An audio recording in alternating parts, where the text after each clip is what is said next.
안녕하세요. 오늘도 사연살롱을 찾아주셔서 감사합니다. 저는 30대 초반 결혼한 지는 반년도 되지 않아 이혼을 선택하게 된 사람입니다. 친구들을 만나면 농담 삼아 하는 말이 있는데요. 성질이 급해서 결혼도 누구보다 빨리 하고 이혼도 누구보다 빨리 했다고 이야기하곤 해요. 남들이 깜짝 놀랐던 이혼 속도만큼이나 결혼하는 과정도 속전속결이었거든요. 잠시 제 어린 시절에 대해 이야기하자면 형편이 좋지 않은 집에 외동딸로 태어났어요. 부모님께서는 사회인으로 제대로 자리를 잡으시기도 전에 소위 말하는 사고를 쳐서 저를 낳으셨어요. 경제적인 기반이 없는 상태에서 갑작스럽게 결혼 생활을 시작한 터라 어린 시절 제 기억 속 부모님은 늘 바쁘셨어요.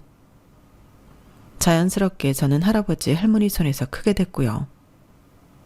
성인이 되면 부모님과 시간을 보낼 수 있을 거라 생각했지만 대학교를 서울로 오게 되고 직장도 서울에서 자리를 잡게 되면서 부모님과 함께 할 수 있는 시간은 점점 더 없어졌어요.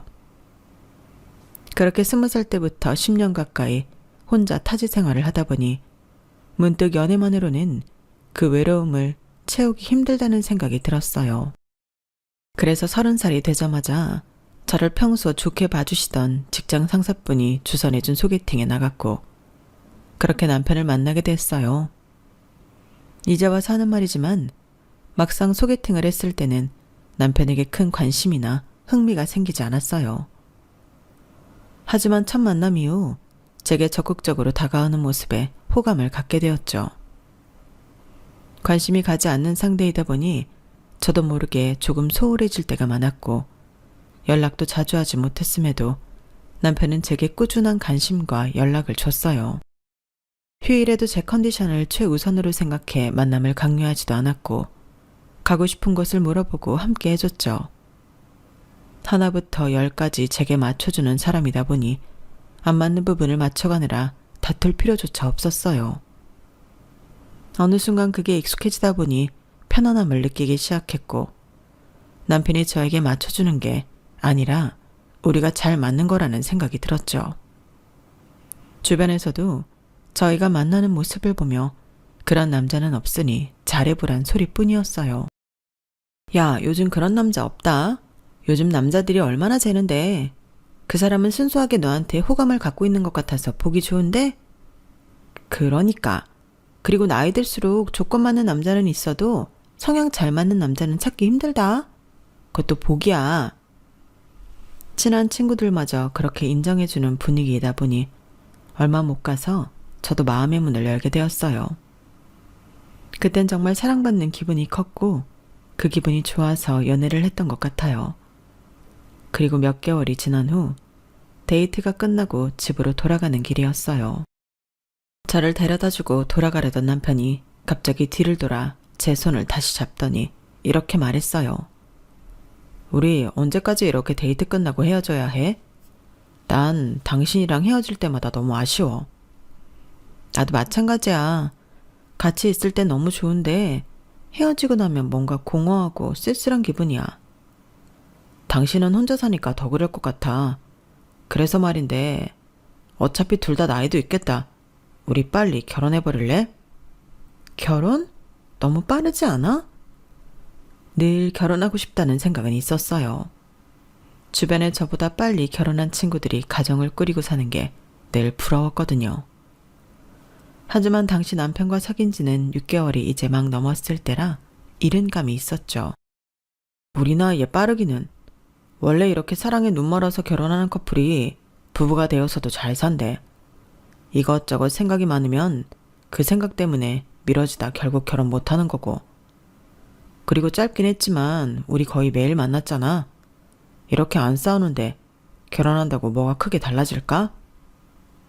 바보처럼 그 말에 흔들리고 말았어요. 외로움에 지쳐있던 저에게 새로운 가정을 꾸리자는 제안은 너무나 달콤하게 들렸죠. 결혼하면 많이들 달라진다던데. 그건 오래 사귀고 결혼한 사람들이 그런 거겠지. 우리가 빨리 결혼한다고 그렇게 걱정할 것도 없어. 지금부터 결혼 준비한다고 해도 1년은 걸릴 거고. 그동안 당신이 내가 마음에 안 들고 못 믿어오면 파혼하면 되잖아. 그때 남편의 말이 어쩜 그렇게 구구절절 다 맞게 들렸는지 모르겠어요. 그 말을 온전히 믿고 싶어서 그랬는지도 모르겠네요. 친한 지인들에게 갑작스럽지만 결혼하게 되었다는 소식을 전했어요. 혼자로 지낸 기간이 꽤 되었던지라 반응이 좋을 줄 알았는데 오히려 당황스럽다는 반응이더라고요. 야, 네 애인 같은 사람 없는 거 맞긴 한데 그래도 결혼은 아직 너무 빠른 거 아니야? 아무래도 그런 감이 좀 있지? 근데 어차피 잘 맞아서 결혼할 거면 조금이라도 일찍 하는 게 낫잖아. 미뤄봤자 나이만 먹지. 그리고 결혼 준비하는 과정도 1년 걸리니까 그 사이에 아니다 싶으면 물으면 되는 거고. 넌 무슨 물을 생각부터 하고 결혼을 하니? 그냥 좀 심중하게 생각하는 게 나을 것 같은데. 그래, 좀 성급한 것 같긴 하다. 남자친구가 벌써 결혼하자고 해? 데이트할 때마다 헤어지기 싫다나? 사실 나도 요즘 남자친구가 많이 좋아져서 헤어지고 나면 좀 울적했거든. 그래, 너희 두 사람이 좋다면야. 처음에는 놀란 얼굴로 말리던 친구들도 제 이야기를 듣더니 말을 아꼈어요. 당시엔 제 말에 설득이 된 거라고 생각했는데 다시 돌이켜보니 친구들이 말을 아낀 것 같더라고요. 아무튼 그런 만류에도 불구하고 저는 결혼을 추진했어요. 솔직히 말하면 결혼을 한다고 생각하니 정말 설레고 행복하더라고요. 걱정이 되는 부분도 물론 많았지만 그것보다는 저에게도 가정이라는 새 울타리가 생긴다는 생각에 마냥 들떠 있었던 것 같아요. 그동안 열심히 일해서 모아놓은 돈도 꽤 있고 수입도 나쁘지 않았더라 그럭저럭 괜찮은 수준에서 출발할 수 있겠다는 자신도 있었죠. 다행히 부모님께서는 인상 서글서글한 남편을 괜찮게 보셨고 다음은 제가 인사를 갈 차례가 되었어요. 깔끔하게 차려입고 시댁에 드릴 과일 바구니와 꽃다발을 챙겨서 남편의 차에 올라탔는데 차가 어느 대형 카페에 주차를 하더라고요. 왜 여기에 내려? 커피 마시게? 약속 시간 다 돼가는데 본가에 바로 가야 하는 거 아냐? 아, 엄마가 집을 안 치워놓으셔서 부담스럽다고 여기서 이야기 나누자고 하셨어? 여기서? 조금 당황했어요.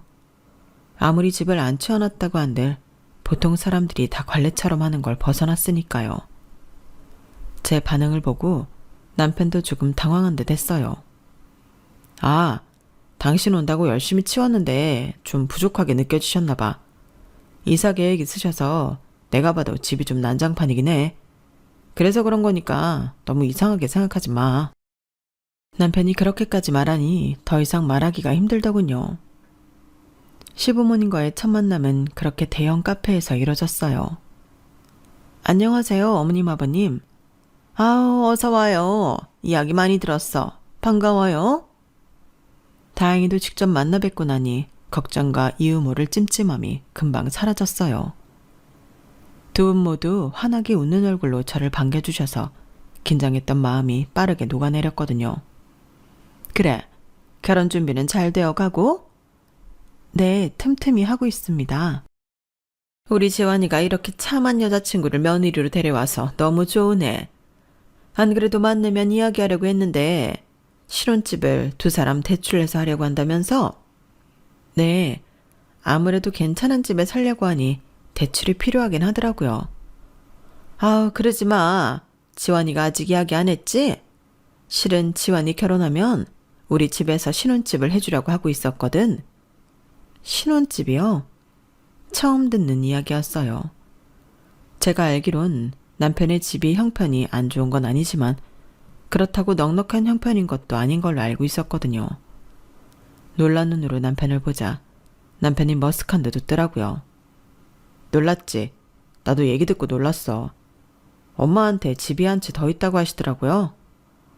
아, 너무 감사하지만요, 어머님. 저희 집에서는 사실 부모님께서 보태주실 게 많지 않아서 최대한 손 안 벌리고 준비하려고 했었거든요. 아, 그래? 뭐 그래도 둘 다 대출 내서 좋을 건 없지 않니? 괜히 대출 내지 말고 신혼집으로 그 집 빌려줄 테니까 돈 더 모을 때까지만이라도 그 집에서 지내는 건 어떻겠니? 처음에는 신혼집을 해주신다고 하더니 제 반응을 보시곤 갑자기 돈 모을 때까지만 그 집을 빌려주시겠다고 제안하시더라고요. 조금 야속하게 느껴지긴 했어도 친정 부모님께 손 벌릴 생각은 없던 터라 차라리 다행이라는 생각이 들었어요. 그런데 그렇게 해도 될까요? 너무 죄송해서. 월세나 전세하시면 큰돈 되실 텐데 저희한테 빌려주신다는 게 내가 그 집을 아예 주겠다는 것도 아니고 그냥 빌려준다는 건데 뭐 어때? 안 그럼 니네가 어느 세월에 돈을 다 모으겠어? 이거라도 해주고 싶어서 그러니 한 3년만이라도 살아봐. 그래요, 뭐 뼈 빠지게 대출 갚느니 이렇게라도 도움 받을 수 있으니 얼마나 다행이야. 요즘 서울 집값도 다시 엄청 올랐잖아. 그렇긴 하지. 남편과 시어머니의 설득에 넘어가 3년 정도만 도움을 받기로 했어요. 그래도 그 정도 돈을 모으면 지금보다 훨씬 여유가 생길 것 같긴 하더라고요. 우리 뭐 하나 보태지도 못하는 쟤 너무 감사해서 이걸 어쩌나? 사위 오면 한우라도 구워 먹여야겠네.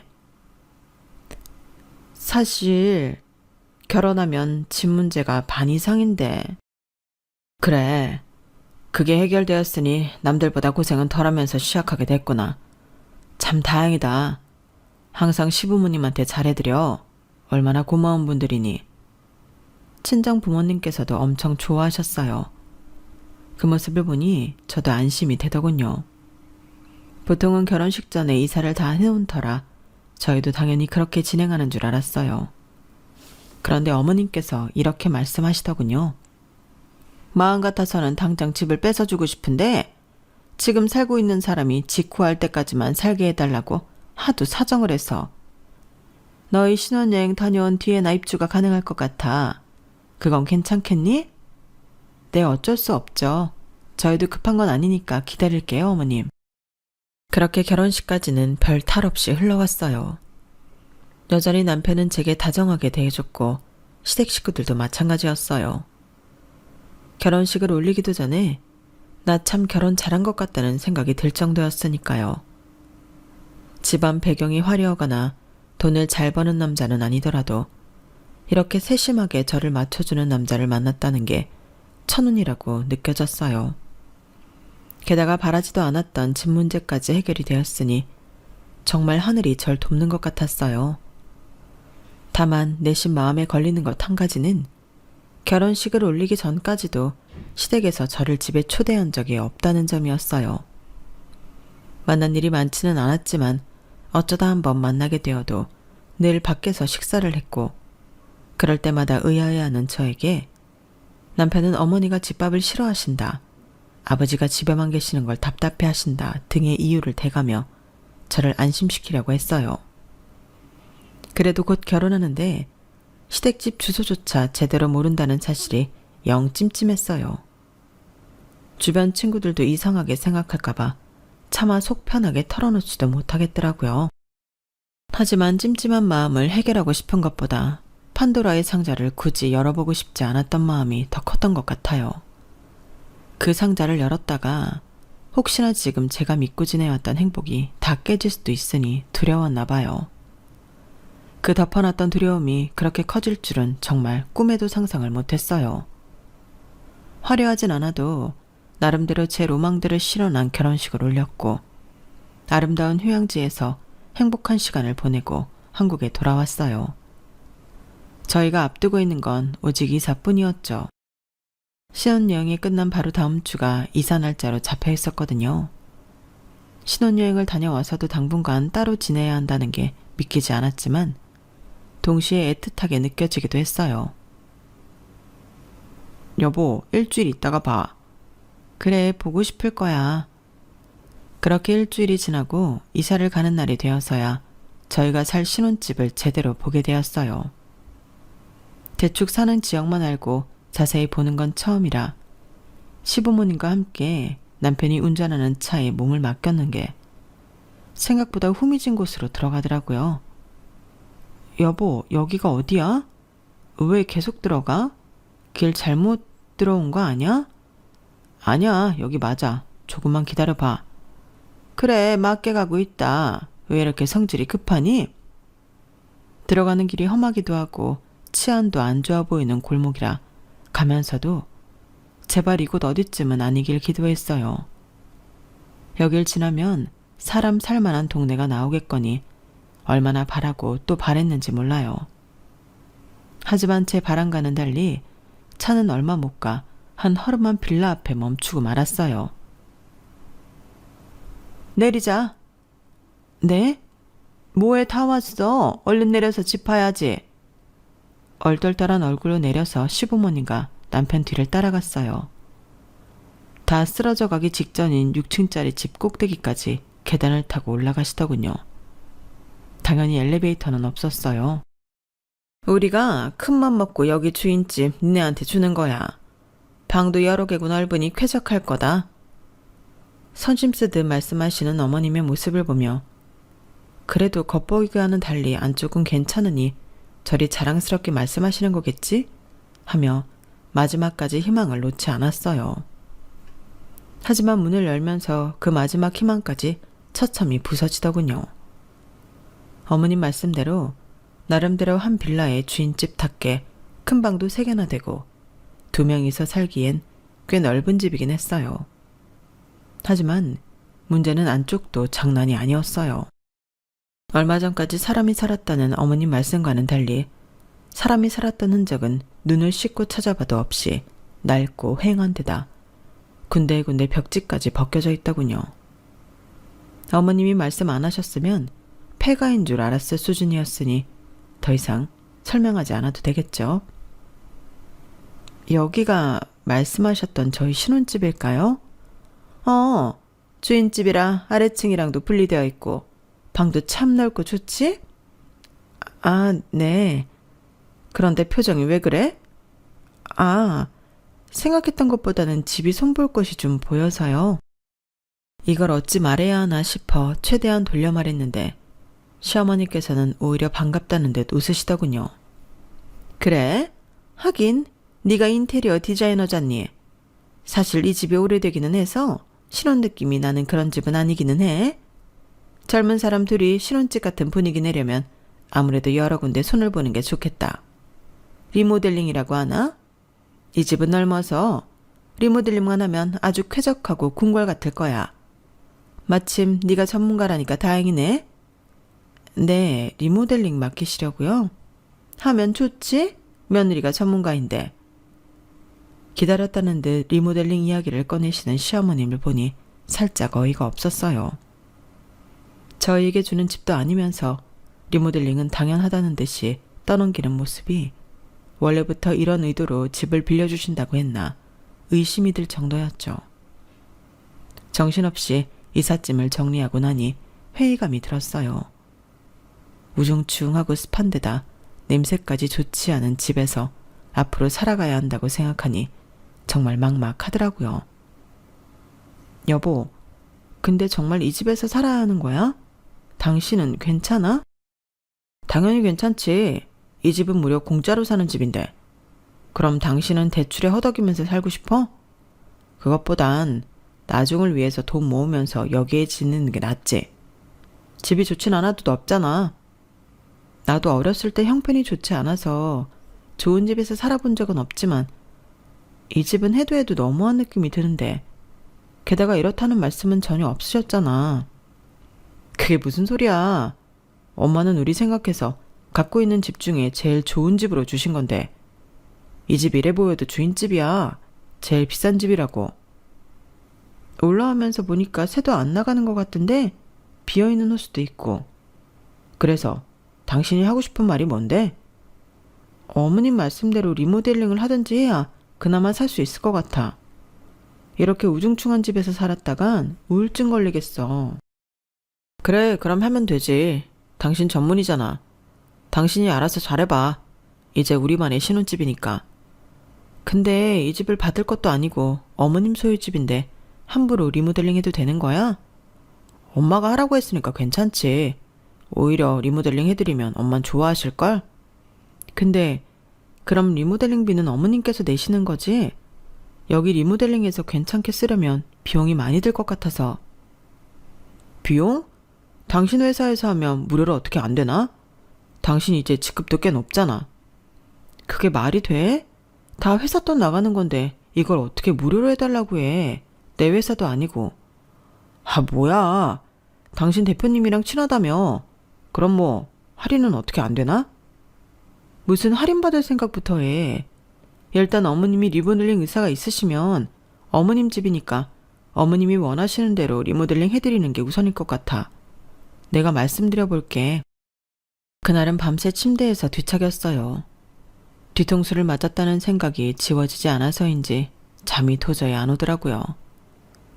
다음날 아침이 되어서 저는 바로 어머니께 전화를 드렸어요. 어머님, 저예요. 리모델링 견적은 어느 정도 생각하고 계실까요? 견적? 그거야 뭐 비싸면 비쌀수록 집이 더 좋아지는 거 아니겠니? 그렇기는 하죠. 그래도 너무 부담되지 않는 선에서 하는 게 좋으니까요. 니네 형편에 맞춰서 하렴? 어차피 집값은 아꼈으니 여유는 있을 거 아니니. 이왕 하는 거 새집처럼 리모델링 하면 니네도 더 오래 살 수 있고 좋지? 어머님, 리모델링 비용은 어머님께서 지불하시는 거죠? 저희 집이 아니라서 저희가 마음대로 리모델링 하는 건 좀 아닌 것 같고 어머님 취향에 맞춰서 하는 게 나을 것 같아요. 아우, 내가 다 늙어서 취향은 무슨. 새집 되면 그걸로 족하지. 근데 리모델링은 니네 능력으로 해야 되지 않겠니? 집도 해줬는데 리모델링까지 내 돈으로 해놔라 하는 건 내 입장에서도 좀 그렇구나. 어차피 그 집 리모델링에서 제일 좋은 사람은 니네 둘인데 그것까지 시부모한테 해달라고 하는 건 좀 그렇잖니? 네, 어머님. 저희 집이면 저도 그렇게 하겠는데 그게 아니니까요. 어머님께서 리모델링 하시면 제가 최대한 어머님 원하시는 견적에서 맞춰서 잘해드릴 수는 있는데 저희 마음대로 집에 손대기는 마음이 불편해서요. 그지. 리모델링 하려면 비용이 꽤 많이 들 텐데. 니네한테나 그럴 돈이 있지. 나는 여유가 없구나. 어차피 니네 나가고 세주면 그만인 집인데 신혼집 치고는 분위기가 어둡고 칙칙하니 원하면 리모델링 하라는 소리였지. 내가 내 돈 주고 리모델링 하고 싶다는 뜻은 아니었어. 나는 됐으니 니네 하고 싶으면 하고 아니면 냅둬라. 어머님께서는 능청스럽게 전화를 끊어버리셨어요. 전화를 끊고 나니 제가 뭘 들은 건가 싶어서 머리가 멍해지더라고요. 그리고 나니 하나둘씩 현실 감각이 깨어나더군요. 전에는 곧 행복해질 거라는 최면에 취해 미처 챙기지 못했던 것들이 눈에 밟히기 시작했어요. 결혼 전까지 한 번도 데려가지 않았던 시부모님 댁 역시 저희에게 준 집과 별반 다르지 않더라고요. 다 이유가 있어서 그랬던 건데 당시엔 정말 놀라울 정도로 의심하지 못했던 거죠. 야, 니네 시어머니 너 통해서 집세로 리모델링 하려고 한 거네. 너무 속보인다. 절대로 해주지 마. 친구들 역시 시어머니의 의도를 바로 알아채고 제게 조언해줬지만 그 집에서 하루하루 살수록 불행해지는 기분이 들었어요. 하루 종일 일에 시달리라 퇴근 후 집에서 보내는 시간들조차 휴식으로 느껴지지 않더라고요. 오히려 결혼 전이 나았다 싶을 정도여서 결국에는 제 성에 못 이겨 리모델링을 결심하게 됐어요. 여보, 나 더 이상은 이 집에 못 살겠어. 내 돈이 들더라도 리모델링을 해야겠어. 그래, 그러자. 나도 당신이 괜찮은 줄 알고 그러려니 했는데 이 집은 도저히 사람 살 곳이 아니야. 신혼부부가 살 공간은 더더욱 아니고 이왕 돈 들이는 거 최고로 들여서 꾸며보자. 우리 집 아니어도 오랫동안 살면 되니까. 남편의 동의하에 제가 직접 담당해서 리모델링을 진행하기 시작했어요. 시어머니의 의도대로 되었다는 생각에 조금 분하긴 했어도 이렇게라도 하지 않으면 내가 먼저 죽겠다는 생각에 그냥 좋게 생각하기로 했어요. 남편 말대로 생각했던 것보다 더 오래 살면 인테리어에 얼마가 들던 웬만한 집값보단 훨씬 저렴하니 남는 장사라고 스스로를 다독였죠. 그런데 인테리어를 시작한 지 얼마 안 되었을 때 어머님께 전화를 받았어요. 야, 결국은 리모델링 하기로 했다면서? 어떻게 하기로 했니? 네, 어머님. 제가 좋아하는 스타일이 있어서 우드톤으로 깔끔하게 꾸며보려고 해요. 어머, 우드톤? 그런 거 너무 심심하지 않니? 좀 심심해 보여도 깔끔한 톤으로 맞춰놔야 질리지도 않고 오래 가거든요. 이왕이면 유행 안 타는 스타일로 하는 게 좋을 것 같아서요. 그래? 어차피 돈 들이는 거 좀 요즘 스타일로 하지. 거참 궁금해서 안 되겠네. 내가 너희 회사에 좀 놀러 가도 되겠니? 네? 회사예요? 며느리 본업하는 모습도 궁금하고. 아, 어머님. 회사는 고객 외에 외부인은 출입 금지라서요. 죄송해요. 다음에 기회 되면 보여드릴게요. 어머? 고객 외에 출입 금지면 나도 들어갈 수 있는 거 아니니? 내가 그 집 주인이잖아. 내가 고객이 아니면 대체 누가 고객이야? 어머님이 말도 안 되는 논리를 펼치면서 회사까지 찾아오겠다고 하시길래 인상이 절로 찌푸러졌어요. 하다 회사까지 오겠다니 생각만으로도 너무 피곤하더라고요. 적당한 핑계로 둘러댔는데도 기어이 오겠다는 어머님을 보며 한 가지 좋은 생각이 떠올랐어요. 네, 그럼 계약서에 서명은 어머니 성함으로 해야 되는데 괜찮으세요? 서명? 서명만 내 이름으로 하고 비용 지불은 니네가 하는 거지? 그래야죠. 그래, 그럼 그럴게. 가기 전에 한번 연락하마. 네. 딱히 그땐 이걸 이용할 생각은 없었어요. 그냥 혹시 모를 나중을 대비해 놓은 거였죠. 그런데 이걸 기가 막히게 쓸 날이 오게 되더라고요. 어머님은 제 돈 내고 제가 기획하는 인테리어에도 하나부터 10까지 토를 달면서 의견을 내시더라고요. 어머님, 저희 마음대로 하라고 하지 않으셨어요? 의견을 너무 많이 주시는데 그 의견들이 저희 방향이랑 맞지 않아서요.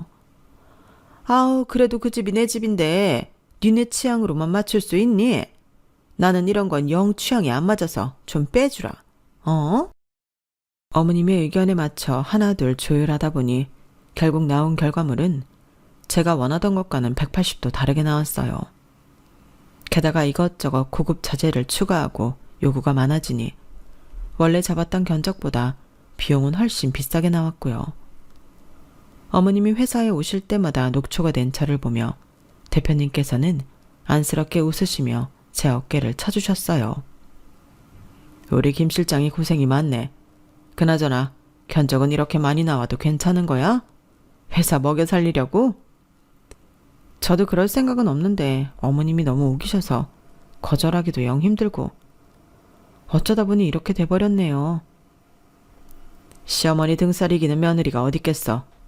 걱정 말라고. 김 실장은 우리 우수사원이니까 파격적으로 가격 빼줄 테니까. 감사합니다, 대표님. 말씀뿐인 줄 알았는데 대표님은 정말로 깎을 수 있는 가격은 다 깎아서 진행할 수 있도록 배려해 주셨어요. 덕분에 금전적으로 부담은 훨씬 줄어들었죠. 공사는 한 달간 진행됐고 공사하는 한 달간은 다시 남편과 떨어져 지냈어요. 인테리어를 진행하면서 남편과의 사이도 소원해졌어요. 시어머니와의 갈등 사이에서 제 편이 되어줄 줄 알았던 남편은 늘 은근슬쩍 갈등을 피하면서 어머님 편을 들어주었거든요. 이번 일 역시도 웬만하면 엄마 집이니 엄마 뜻을 따르라고 주장하는 남편 때문에 더욱더 제가 원하는 방향으로 흘러가지 않았어요. 결혼 전에는 저만을 위해 다 맞춰주던 사람이 결혼 후에는 태도가 싹 변하는 걸 겪고 나니 제가 믿고 있던 것들에 의심이 싹 트기 시작하더라고요.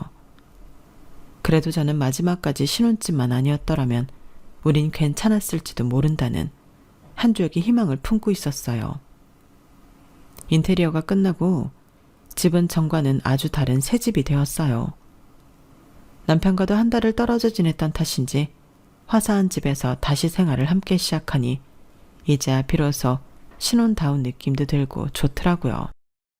하지만 그 짧은 평화마저도 어머님이 방문함과 동시에 깨지고 말았어요.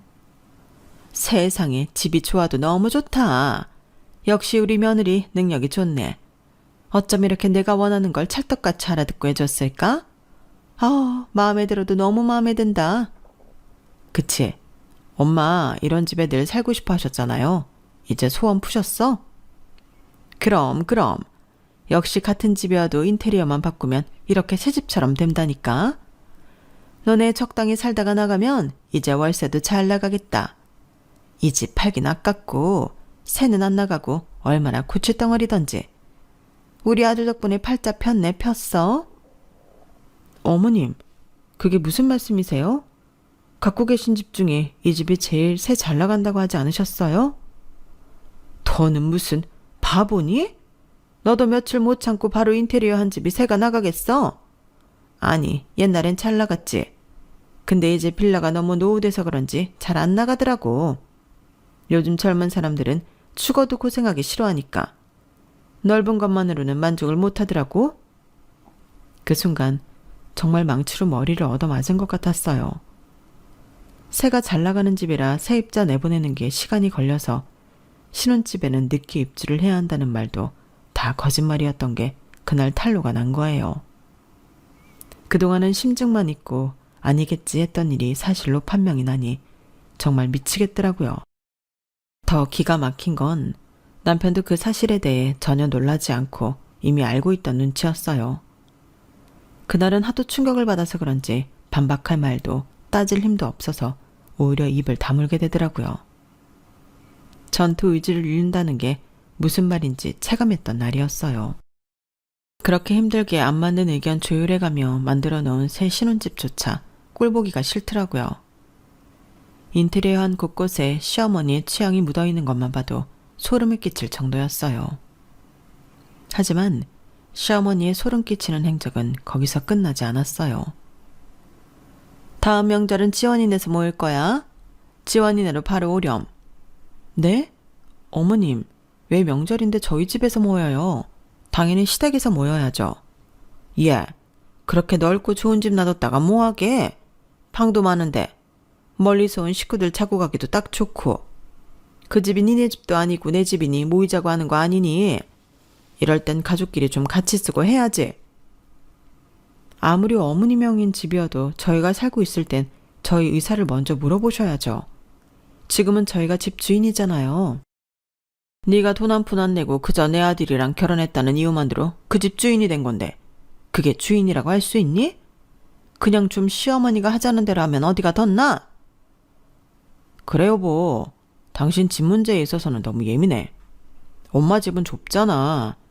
좀 더 쾌적한 집에 가족들 초대하면 다 같이 더 좋은 시간 보낼 수 있는 건데 왜 그래? 시어머니는 틈만 나면 저희 집을 어떻게든 가족회관처럼 쓰려고 하더라고요. 그걸 막으려고 하면 방해하면서 한술 더 뜨는 남편 때문에 부부싸움만 수십 번도 더한 것 같아요. 당연히 남편과 사이가 급격히 안 좋아진 건 말할 것도 없었죠. 그러던 어느 날 야근을 하고 돌아왔는데 정말 믿지 못할 광경을 마주하게 됐어요. 여보, 이게 뭐야? 내 책상이랑 왜 다 밖에 나와 있어?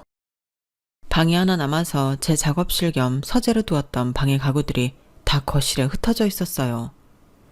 너무 당황스러워서 남편부터 찾으면서 집으로 들어갔는데 방에서 너무나도 당연하다는 듯이 어머님이 나오시더라고요.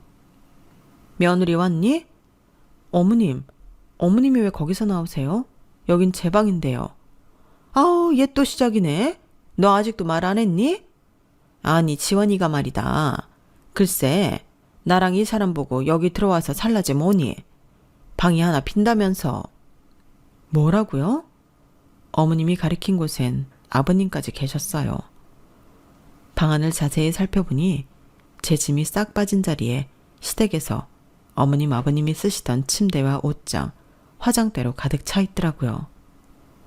순간 눈앞이 핑 돌면서 쓰러질 뻔했어요. 우리 아들이 어찌나 지 부모 생각을 하는지. 저희들만 좋은 곳에 사는 게 미안하다고 이렇게 또 불러줬지 뭐니.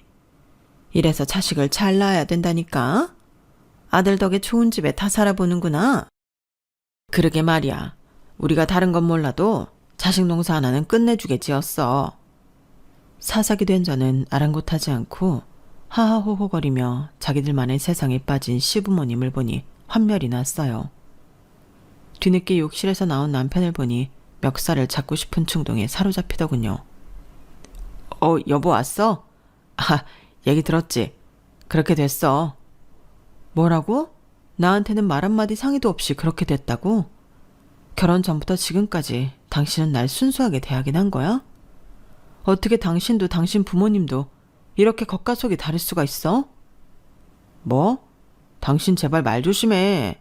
나한테 화가 났으면 나한테만 화내면 되지. 꼭 부모님 욕을 그렇게 면전에 대고 해야겠어? 못 배워먹은 사람같이. 뭐? 못 배워먹은 건 당신이겠지. 내가 그동안 얼마나 많이 참았는진 당신이 더 잘 알잖아. 그럼 내가 당신한테 사실대로 말하면 당신이 과연 우리 엄마 아빠를 열린 마음으로 받아줬을까? 아니잖아. 반대할 거 뻔한데 어떻게 사실대로 먼저 말하냐고. 그리고 이거 따지고 보면 우리 엄마 집인데 못 오실 것도 없잖아. 솔직히 그래. 엄마 아빠 먼저 모셔오면 당신이 쫓아내지 못하겠지 싶은 생각으로 먼저 모셔왔어. 이렇게라도 안 하면 난 당신 때문에 평생 효도 못할 테니까. 뭐라고? 생각해보면 분명 그런 기미가 있었을 텐데 전 그날 그 순간까지도 남편이 그렇게 하늘이 내려준 효자일 거라곤 꿈에도 상상 못했어요. 남편의 본색을 보고 나니 정말 더는 이 사람과 남은 생을 함께할 순 없겠다 싶더라고요. 그래, 당신이 맞아. 내가 감히 시부모님을 쫓아낼 순 없지. 대신 내가 나갈게. 당신은 평생 부모님 모시고 효도하면서 행복하게 살아. 뭐라고? 지금 농담하는 거지? 농담은 너나 하겠지. 난 너 같은 효자랑 같이 살 생각 없어. 효도하고 살 생각이면 너 혼자 실컷 해. 난 내 부모한테 효도하고 살 테니까. 저는 그대로 방에 들어가 캐리어 두 칸에 귀중품과 옷가지들만 챙겨서 집을 나와버렸어요. 그리고 며칠 후 남편에게 이혼 서류를 보냈죠. 남편은 절대 서류를 작성하지 않으려고 했어요. 협박도 해보고 설득도 해봤지만 끝까지 고집을 부리는 통에 결국 소송을 걸어버렸죠. 변호사를 통해 상담을 받으면서 인테리어 관련 이야기를 털어놓으니 뜻밖의 조언을 얻었어요. 혼인이 단기간에 파탄난 경우에는 부담하신 주거 개선 비용은 반환받을 수 있는 관련 판례가 있습니다. 제가 도와드릴게요.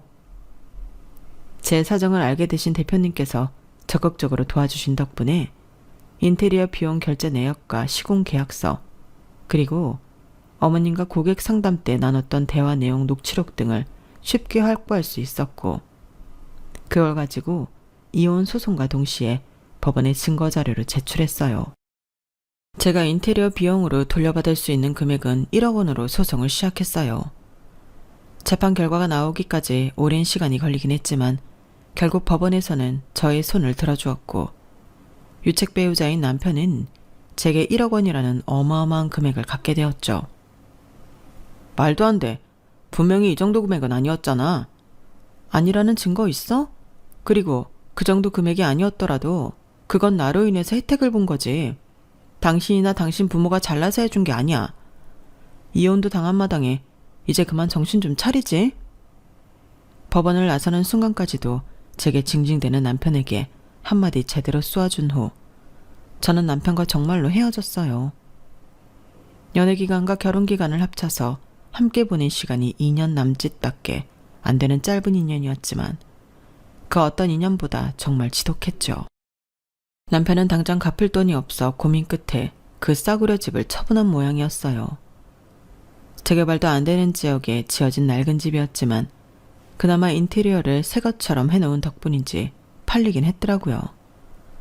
그래봤자 겨우 인테리어 비용 빼면 별로 남지도 않는 가격이었겠지만요. 집을 팔고 나서 남편과 시부모님은 다시 시부모님이 살던 작은 집으로 옮겨갔고, 그나마 있던 재산이 처분되어 버린 탓에 생활 형편은 급격히 어려워졌다고 들었어요. 그런 소식을 들으면 기분이 좋지 않을 줄 알았는데 그동안 하도 시달렸던 탓인지 꼴 좋다는 생각밖에 안 들더군요. 지금 저는 회사 근처에 독립했고 더 멋진 싱글라이프를 위해 열심히 일을 하고 있습니다. 회사에서는 여전히 신방맞는 사원으로 일하고 있고요. 외로움에 시작한 결혼 생활이었지만 이런 일을 겪고 나니 사실은 제 인생이 그다지 외롭지만은 않다는 생각이 드네요. 가장 어려울 때 도와줬던 사람들이 곁에 있어서 든든하거든요. 지금 돌이켜보면 그 시절에 저는 너무 외롭고 불안해서 제대로 사람을 판단할 여유조차 없었던 것 같아요. 누가 제 옆에 있기만 하면 저절로 행복할 거라 착각했던 것 같아요. 그 일을 겪고 난 후에야 제대로 깨달았어요. 외로움은 타인이 채워줄 수 없고 급하게 기대서 시작한 관계는 서로에게 짐이 될 뿐이라는 걸요. 이제 저는 혼자여도 충분히 행복할 수 있다는 걸 배워가는 중입니다. 제 사연은 여기까지예요. 들어주셔서 감사합니다. 항상 행복한 하루하루 되세요. 여러분, 사연 댓글에 응원과 현명한 조언 부탁드려요. 좋아요와 구독은 저에게 큰 힘이 됩니다. 오늘도 좋은 일 가득하세요.